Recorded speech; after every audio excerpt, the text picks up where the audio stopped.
Who should not drink green tea? What other drinks and foods have the health benefits of green and white tea? If you can't drink green and white tea but you want to get the same health benefits, there are quite a lot of things that you can enjoy instead. Fruit juices are excellent sources of antioxidants, and if it's the anti-aging benefits you want, eating lots of whole fresh fruit or making yourself a fresh fruit smoothie every day will help, as will eating lots of veggies. As with green tea, some fruits should be avoided if you're taking certain medications. People on warfarin should not eat grapefruit, for instance, or other foods containing a lot of vitamin K, but there should be plenty of other fruits you can eat, and if your doctor hasn't already talked to you about what you can and can't eat, make sure that he gives you a list at your next appointment. If you want to ward off strokes and heart attacks, or want to keep your memory and focus in tip-top shape, berries are the way to go. Whether you munch a punnet of strawberries every day or put a handful of blueberries on your porridge in the morning for a double hit of superfood for breakfast. Both oats and berries have great antioxidants and fiber that can sweep away the toxins that build up to make you a bit fuzzy-headed, and they can help keep your cholesterol levels down and your arteries clear.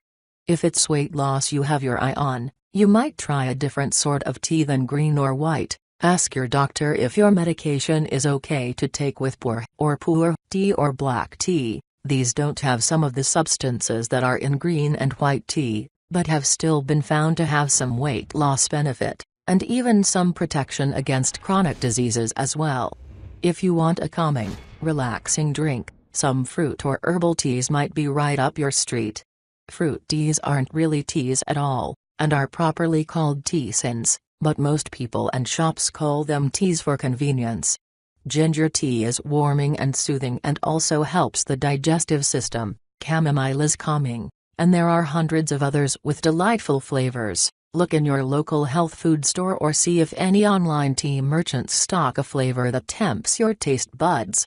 Turmeric tea. People taking warfarin or other blood thinners, or who are taking medication for diabetes or stomach acid should be wary of having turmeric, but a little bit might be alright. Ask your doctor if it is safe for you to have some of this spice, and what amount is within your safe range. Turmeric offers health benefits that are quite similar to green tea, and has antibacterial properties and protects against a range of chronic diseases. To make turmeric tea, simmer a couple of teaspoons of the spice in hot water for a few minutes and drink. Some people prefer to stir it into cold milk and then gently bring this mixture to a simmer, and others like to add a little honey or a few other spices like cloves and ginger for extra warmth. The spice granules will separate from the liquid and sink to the bottom of the cup, but you can either keep stirring these into the liquid between sips or you can strain them out with a muslin cloth. Much of the goodness of turmeric will have absorbed into the liquid so you won't be losing out. So who should avoid drinking green tea? If you are taking medication. This is the big one. Different teas can interfere with different medicines, whether prescription or over-the-counter. These can range from any blood thinner, since green and white teas thin the blood, combining them with warfarin, aspirin or any other anticoagulant can cause hemorrhaging, which can be serious, and even fatal, to some antipsychotic medicines, to some cough medicines, and many others. If you are taking medication or planning to, check with your doctor for contraindications with tea before you mix the two. If you are already taking certain supplements or on a special diet, some supplements act as blood thinners, cod liver oil, and high-dose turmeric capsules to name but two. Combining several blood-thinning agents, whether through taking tablets, drinking health drinks, or just through a strict or unusual diet, can cause some problems. Again, check with your doctor or pharmacist, and read about the possible side effects or dangers of anything you take in large amounts. Caffeine sensitivity. Tea contains low amounts of caffeine, about 5 to 40 mg per cup compared with 60 to 120 mg per cup of coffee, and it is balanced out with the theanine in tea, which is calming. But for those who are extra sensitive to caffeine, drinking several cups of tea can still make you tense, and drinking it before bed will definitely keep you awake.